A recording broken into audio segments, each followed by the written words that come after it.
All right, so today on the program, we're prospecting the future of Nigeria's exports in 2025 and beyond. Let me bring my guest to the microphone. Dr. Obiora Madu is one of the regulars on this program.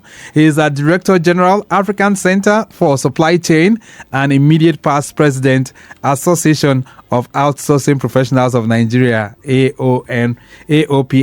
Nice to have you join us, Dr. Obiora Madu. Good morning and Happy New Year. Good morning, Victor, and Happy New Year.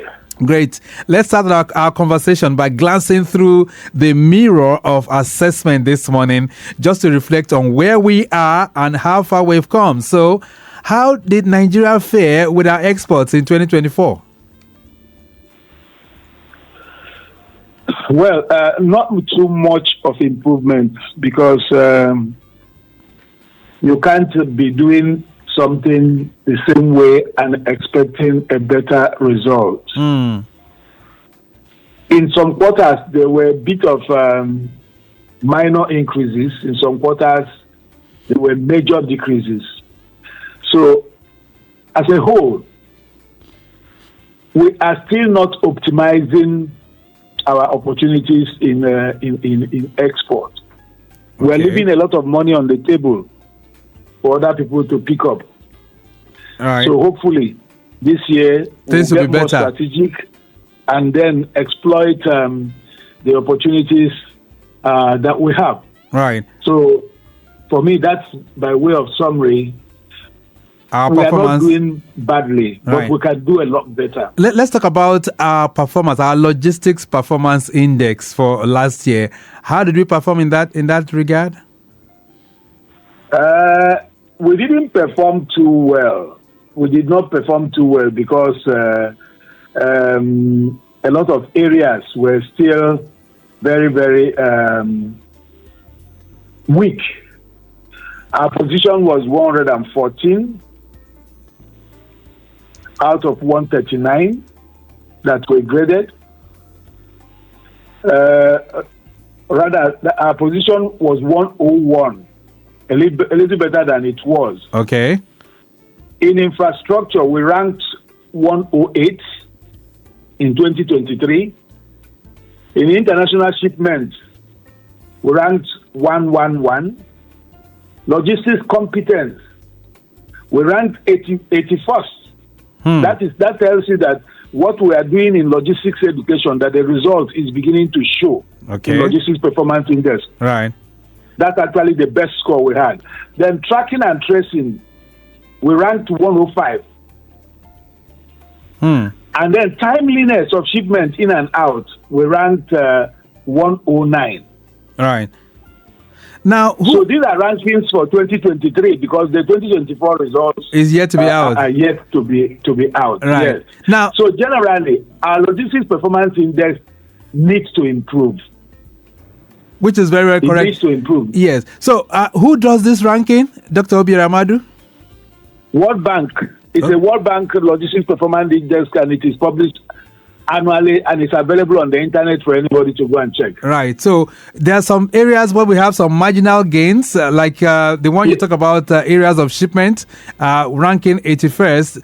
That should be celebrated. That is competence. Okay. Competence. Logistics competence. Right. So that is to be celebrated. Yes. The soft infrastructure is doing a lot better than every other place. Okay. Let's begin to project into 2025 now. A few days ago, the American president was sworn in, President Donald Trump. What's going to be the impact of President Trump's presidency on Nigeria's exports?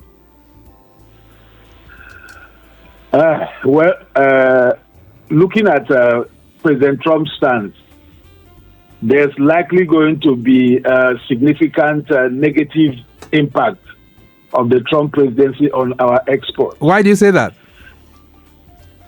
Because Trump may not likely extend AGOA, which is ending, I think, about September 2025.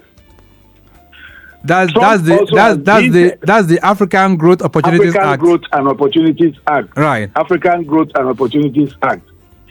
Trump has also hinted of increasing tariffs across board.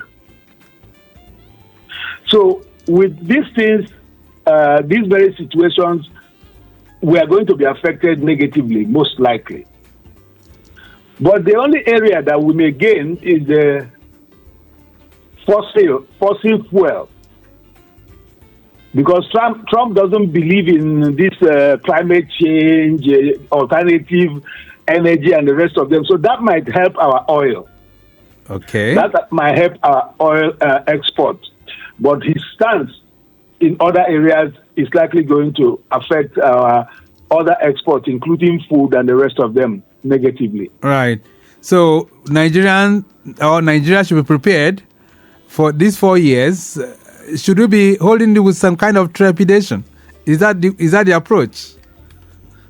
Yeah, but actually, that is not the challenge. This AGOA has been there for 25 years. What did we make out of it? That is the question. We're just talking about it. It affects the whole continent, but we as a country, what did we make out of AGOA as long as it lasted? Right. So from your perspective, because we had no strategies. Right. And I'm just curious now, for those who do not know, what did we really do with AGOA and how far did we go with it? That's what I'm trying to explain, that so many African countries have been boosted heavily as a result of the participation in AGOA. And that opportunity was available for about 36 African countries approved.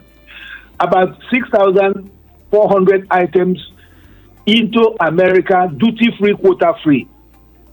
You can't have anything better than that. But if you look at the figure written for Nigeria against AGOA, 90-something% of the figure you see is oil. AGOA was not set up for oil. There are a lot of other things, textiles. African countries are making a kill. I mean, there's a company in Ghana who exports stockings to under AGOA. Right. So many countries, shea butter and the rest of them, I mean, we are not even seen on the export market of shea butter. It's Ghana, it's Burkina Faso, it's Mali. Meanwhile, a lot of the shea butter we're talking about come from Nigeria because we produce 6% of the world's share. So I don't know. We really need to get our acts together. Right. That opportunity, if Trump does not extend it, is gone. Even if he extends it, we have to go back to the drawing board on how to take advantage of it. Right. So one of the issues that normally crops up a lot of times is our competitiveness. Dr. Obiora, and I know you've discussed this on this program before. Going forward in 2025, what are the things that we need to do to be nationally competitive? I think the biggest challenge to our competitiveness is logistics infrastructure. That's actually the biggest. There is absolutely nothing wrong with our commodities.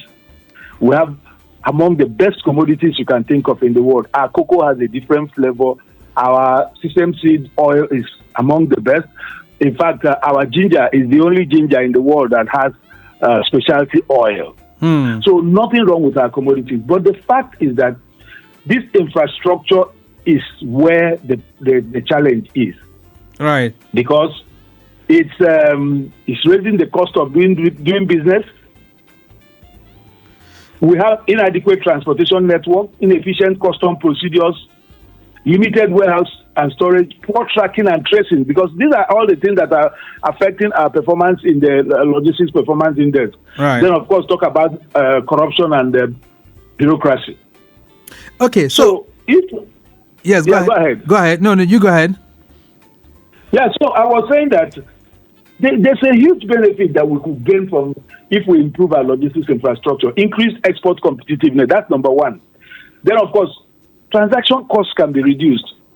Experience shows that at certain time in the season, some export products, commodities in Nigeria, their prices locally is higher than the international market price. Everybody has access to the spot market prices now. All right.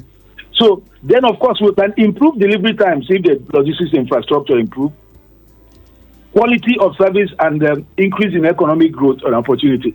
Because all these things about creating job and the rest of them, if you improve infrastructure, you boost opportunity. Right. What will happen is that people are going to be employed and the economy is going to be better for it. So that is it.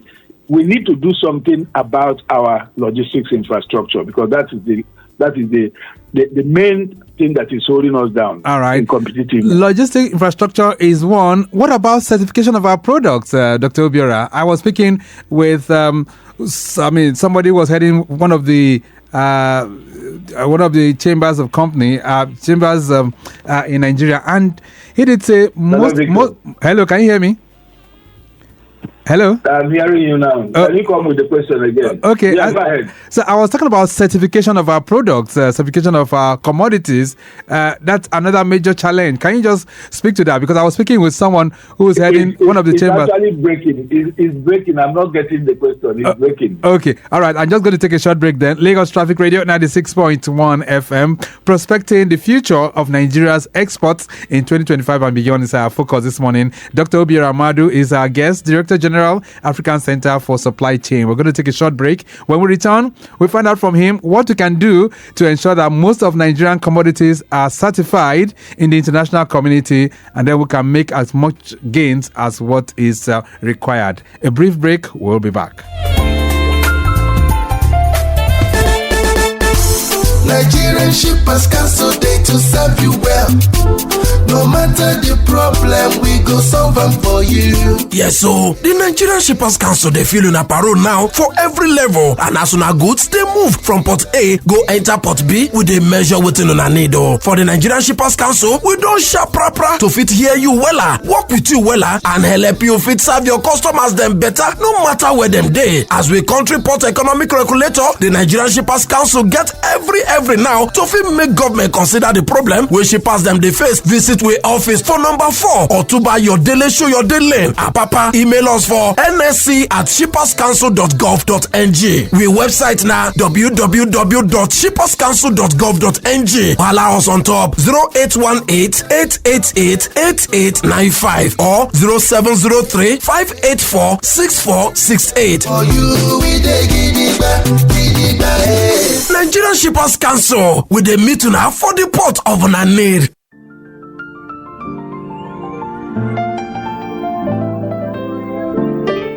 Lagos Traffic Radio 96.1 FM. Maritime today is the program, and I still have with me on the line this morning Dr. Obiora Madu. We're looking at perhaps prospecting Nigeria's export in the year 2025 and beyond, and he's taking us to the classroom.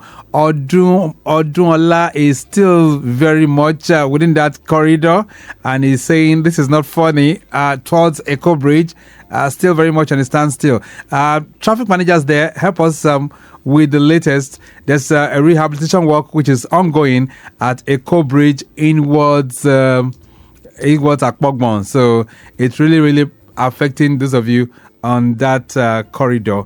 It says Odunola is still connecting with us there. It says still very much at one position. Oh, sorry for that. All right. But those of you on the Third Milan Bridge, you're still having it good navigating through that corridor. Let me take his call. Hello there. Hello. Yeah, traffic manager. Traffic manager from Akpogbon Echo Bridge. All right, talk to me. Yeah, I confirm it to you. Our men are very much on ground at that location. Due to the rehabilitation work, expansion joints are going on at that end. Okay. Just 50% of the lane being cordoned off at that end. But we are very much on ground and still managing what we have. Okay. We just urge Oteri to just be coming, no impediment within. I confirm it to you. We are very much on ground. Just a moving one. All right, moving then. One. It's just an eye inflow. Okay. Just to give you an update. All right, thank you very much, traffic manager within that Echo Bridge end. He's just called in to say, well, they're still working on it. Flash update coming in from Olubimi Onobanjo from the control room. That overnight impediment of a broken down 40-foot Mack truck has been taken off. That's within the Mile 2 corridor. So it's much better within that end right now. All right, Dr. Madu, are you there? Yes, I'm here, Victor. All right, so let's get back to this. So you've spoken a lot about what is not really working. Let's talk about the role of the Nigerian Export Promotion Council. What can they do to really improve things, especially the certification of our commodities? I want to say that exporting is like a tripod. It succeeds on a tripod. The development, the promotion, and the capacity building. These are three major things. And if you look at that, then you will see actually that it is not only the responsibility of Export Promotion Council, but unfortunately, Export Promotion Council have been saddled with all the three things put together. For example, if we come to the quality of our goods, which has suffered most recently, it is not directly the responsibility of Export Promotion Council to ensure the quality of goods. That's why you have government agencies, particularly the quarantine. Okay. Then there's other development that need to happen in the ecosystem to be able to make things easier. Like if you have a functional commodity exchange, you have registered warehouses, because these are critical things that helps export to particularly from the quality point of view. All right. So Export Promotion Council is doing a lot in promotion. They're also doing a lot in development, but they are not actually set up, structured for capacity building. But they are also struggling to do that. So we need to disaggregate the responsibilities in export, and stop looking at it from the point that it is only Export Promotion Council. All right, there so for our yams, for instance, our yams, Dr. Madu, because when I was speaking with the president of the AF Stakeholders Forum in Abuja last week, he did talk about Nigeria's yam not being certified internationally, and they're being smuggled via the borders to Ghana and exported. So what can we do in regard to that? I mean, as regards to that this year? If we are smuggling it to Ghana and be able to export it, and then it is certified, then it means that something is wrong with the system, not the yam. You see, our integrity quotient internationally is very low. And if we want to promote our export, this is something that we need to fight. We really need to fight it, because the world must identify you as a destination where quality products come from. Right. Otherwise, everything that comes from you is suspect. So we really need to work on that. The same thing with shea butter. People are smuggling shea nut to crush in either Togo or to be able to export, and that is not good for the country at all. Right. It's affecting practically everything in export. All right, some messages are coming in here for you. Yeah, some messages are coming in here for you, Dr. Obiora. This one says, good morning, Victor. Okay. Good morning, Victor and Dr. Obiora. How can Nigeria transition from being an import-dependent nation to an export-driven economy? Ifeanyi is sending that one in. Another one here says, how can Nigeria fully maximize its agricultural export potentials? You didn't put your name. This one says, good morning. This is a good one. My question is, what steps should Nigeria take to improve non-oil exports? Charles from Magodo is sending that one in. All right, so I just wanted to react to all of this because of time constraints now. So non-oil exports, what can we do? I think non-oil export is a lot of work needs to be done. Export culture, first of all. Do we have an export culture where everybody is conscious that this thing everybody who is involved in the process always remember that this product is going out of the country, and we must make sure that everything is in order. Then, synergy. Some government agencies who have nothing to do with export are struggling to push themselves into export and becoming a cog in the wheel of progress for exporters. So we need to remove all those things. We need, at a national level, I think we need a strategic committee. Finland did it. Anybody who has export challenge will report to that committee, and without writing a memo, that committee is mandated by the president to resolve that very particular challenge. So it's talking about the agro. How do we improve agro? Yeah, agriculture is different. Agribusiness is there. So where you have processing, secondary, primary, and the rest of them. Okay. So once we can improve, really a lot has happened. I mean, I went to some conferences. The kind of food packaging I saw were fantastic. Our people are ingenious, actually, but the system is not really, system and the processes need to be improved. All right, this one says, are there emerging industries, e.g. tech, creative industries, that can boost Nigeria's export profile? And one more, this one says, what lessons can Nigeria learn from other emerging markets with successful export strategies? Ezekiel is sending that one in from Airport Road. So, are there emerging things like tech? Can tech bring a revolution? Of course, Victor, that drives us back to what we have been talking about, which is services export. Under tech, what you have is services export. Services export generally will boost our economy if we could face it.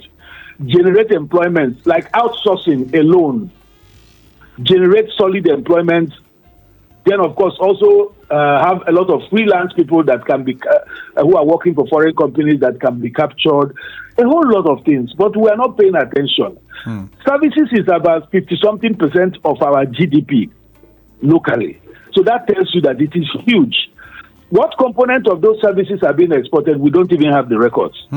So, if we could improve so many African countries, Ghana, Kenya, South Africa, Egypt, they're all ahead of us, both in outsourcing and everything. Right. So, these things are doable. They are not rocket science. All right, then. So, to round this off this morning, Dr. Obiora Madu, does the profile look very bright? Does our export profile look bright for 2025? The answer is yes. Why not? Yes, because we have practically everything that we need. It's just to harness it. And to harness it means some level of political will. You have to get some people out of the way by force, and you have to insist that certain things happen. And then, of course, stop unnecessary bureaucracy, which affects timeliness of export. If you're going to advise Mr. President right now, what would you tell Mr. President to do in order to improve our exports in 2025? Set up a strategic export committee under the presidency who will go to demolish all those challenges on the way, and then stand by to any export challenge encountered by an exporter, and then that committee will solve it under 24 hours. All right. We'll leave it at that for now. It's always a thing of joy having you on the program. Dr. Obiora Madu, thank you so much for talking to us on the program this morning. My pleasure, Victor. Thank you very much for having me. He's very, very seasoned in this particular area as we prospect the future of Nigeria's exports in 2025. Dr. Obiora Madu is Director General, African Center for Supply Chain and immediate past President, Association of Outsourcing Professionals of Nigeria. We have to go. The program has been produced by Dayo Anthony. I say a big thank you to Rebecca Adamu, who's Assistant Director Public Relations for the Nigerian Shippers Council. In the studios this morning, Fakorede Mary and Oyewole Deborah. Not forgetting our social media team, Okwemi Shodunke, as well as Remi Aluko. Our executive producer is Tayo Akonle. My name is Victor Oteri. Have a great day.